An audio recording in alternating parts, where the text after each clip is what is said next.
President Trump warns U.S. will be struggling for years if Supreme Court rules against him on tariffs. Trump warns U.S. will be struggling. Rob, if you want to play this clip, go ahead, Rob. If we win the tariff case, which hopefully we will, it's vital to the interests of our country. We're the wealthiest country there is.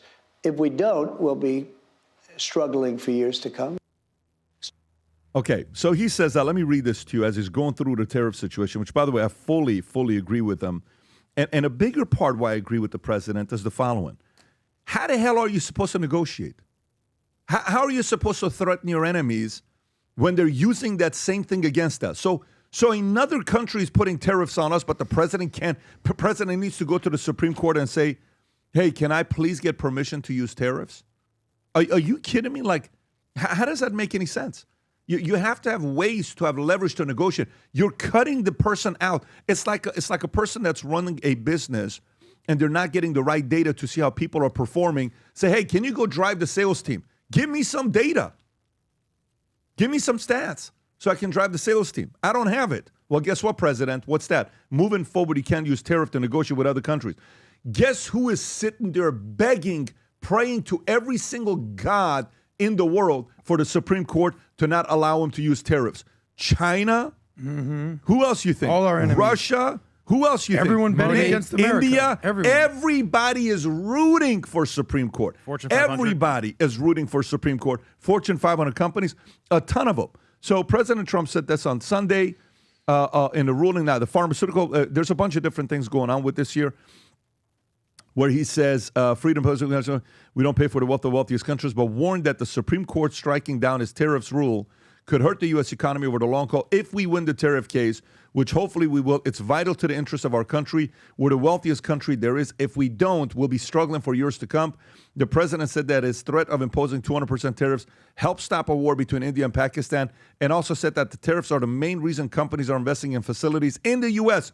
to make pharmaceuticals, chips, and other products domestically. The pharmaceuticals are coming back already again, tariffs. So essentially, I'm putting tariffs on pharmaceuticals unless they're made here. They're all coming back. Trump said chips. I put a big tariff on chips unless they're made here. There's no tariffs. They make them here, and all those companies are coming back from Taiwan. They're coming back from all over the world, and they're coming back fast, he added. The president said that the U.S. will have brought in $17 trillion in investments over the first 8 months of his term and could be over $20 trillion by the end of the first year, saying it's a miracle what's happening. Tom, your thoughts on the story? Well, first of all, Brandon, want to play a game? Yeah.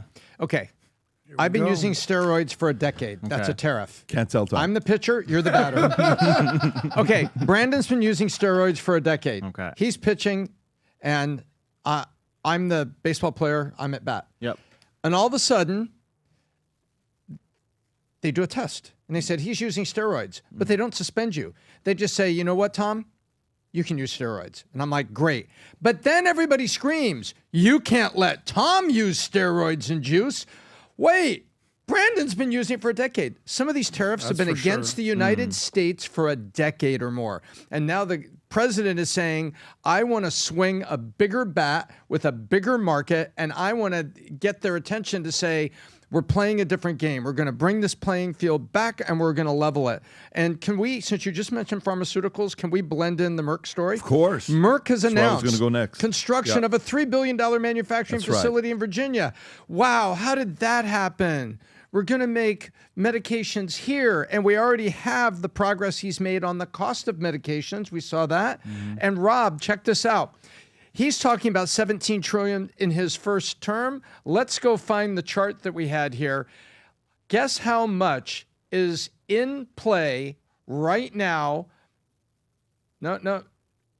I sent you the... Tom, keep going. Guess how much is in play right now? Right now, that is dirt's being moved, steel being poured. There it is right there. What we have is $1.268 trillion, the Trump effect already. And take a look at what's happening. Some people say, well, Apple's only going to put half of that. Okay, ignore that. Look at Micron, building factories in Idaho and Virginia. IBM, TMSC, that's Taiwan Semiconductor, building $100 billion in Arizona. That one actually started under Biden. Look at Texas Instruments, Johnson & Johnson, AstraZeneca, Rose.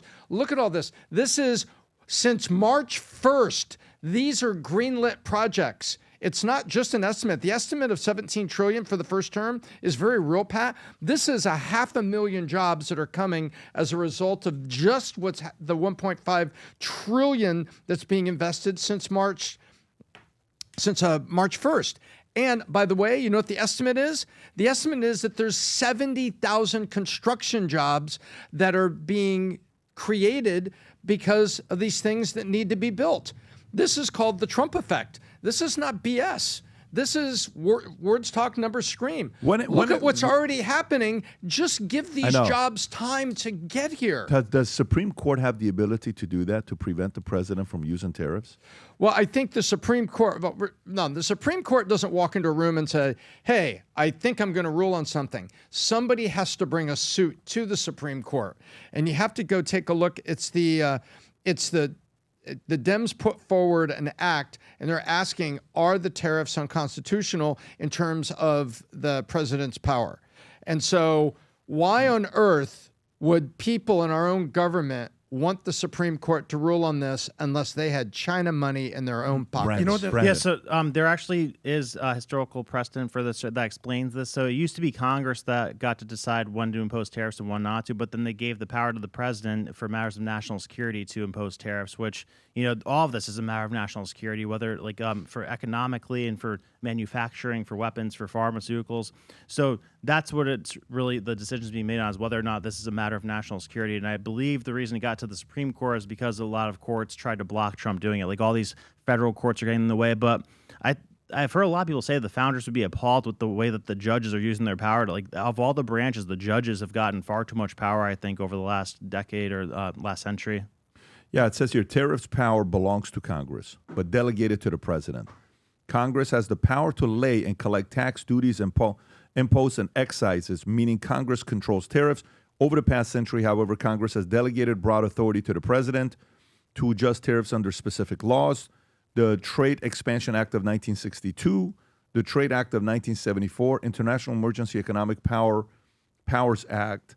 Supreme Court can't directly stop the president, but it can rule on legality. The Supreme Court cannot preemptively block it, but it can review such actions that are being challenged by other courts. If Trump steals aluminum tariffs, so they did that in 2018, in U.S. against George S. Bush and Company, 1930, later trade-related cases, the court recognized Congress' right to delegate limited trade power. Anyways, I don't know about this.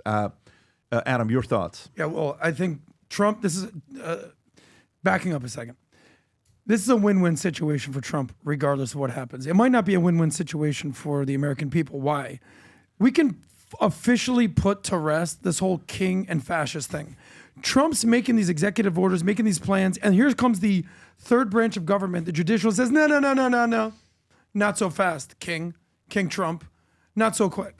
So one of two things is going to happen. Either he's going to win this case, and it's going to validate what he's doing, and the tariff things are going to happen, or he's going to lose the case, and he's going to officially be able to say, dude, I can't even as a king make the decisions on the executive branch to what we're going to do with tariffs. So to me, he's going to win either way. He's either going to win the narrative and completely dismantle the left's woke, no kings perspective, or he's going to win both and say, I went through the courts ruled in my favor, you see I'm not a king, and the tariffs uphold. You know what it reminds me of? Tell me, in business, you're doing sales. Yeah. You're doing marketing. Yep. You're trying to drive revenue. Yep. And all of a sudden, someone from compliance comes in and goes, well, not so fast.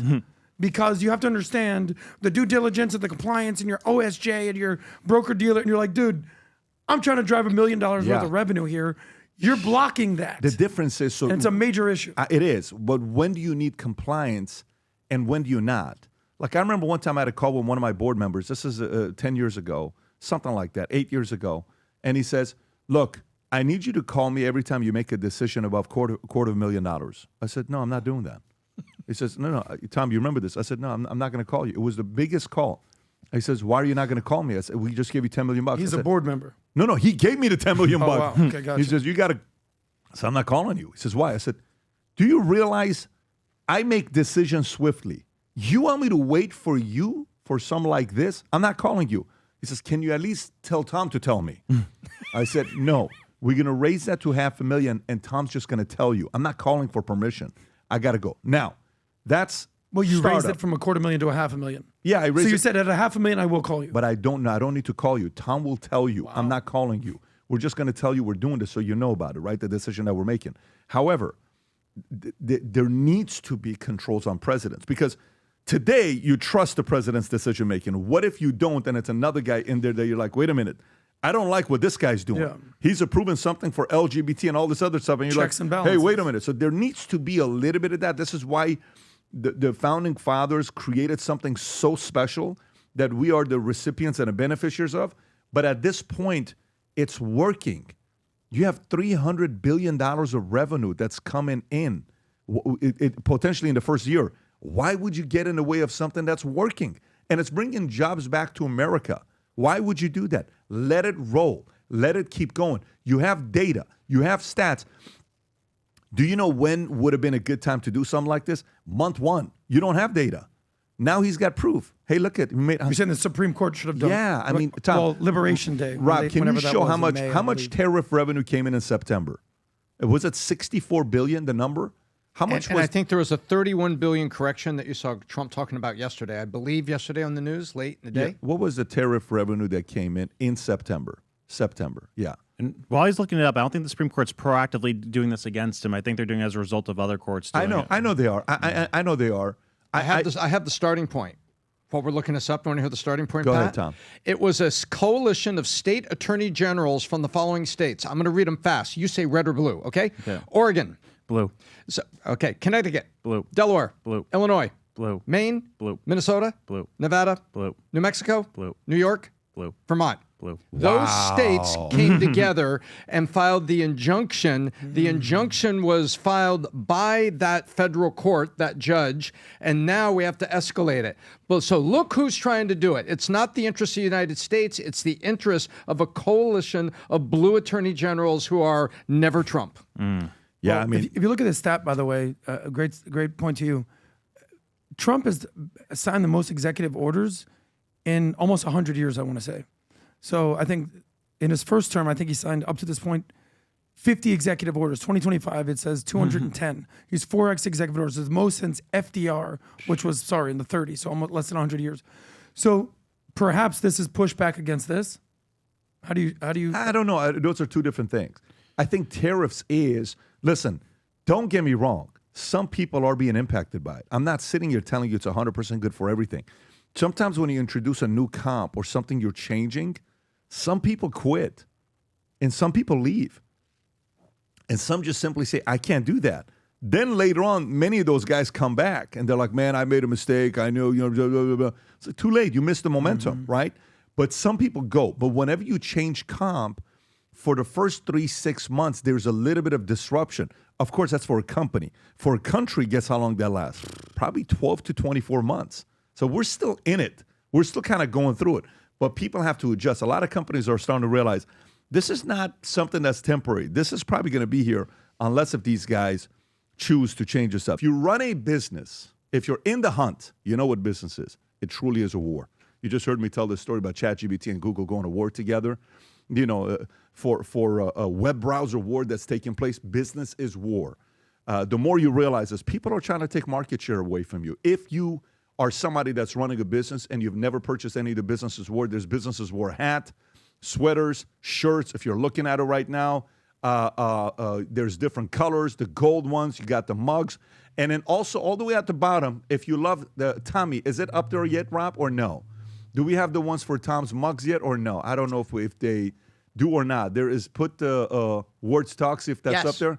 And this one here. If you love Tom, $10. Add that Words Talk number scream. Listen, I am curious to know how many of you guys go pick up this, mug right here, Words Talk number scream. We definitely look at the numbers afterwards. Go to vtmerch.com, Business is War. You'll see it all the way at the top and on the cover of it where it says that. And then just type in Words Talk. You'll find a mug as well. If you enjoyed this video, you want to watch more videos like this, click here. And if you want to watch the entire podcast, click here.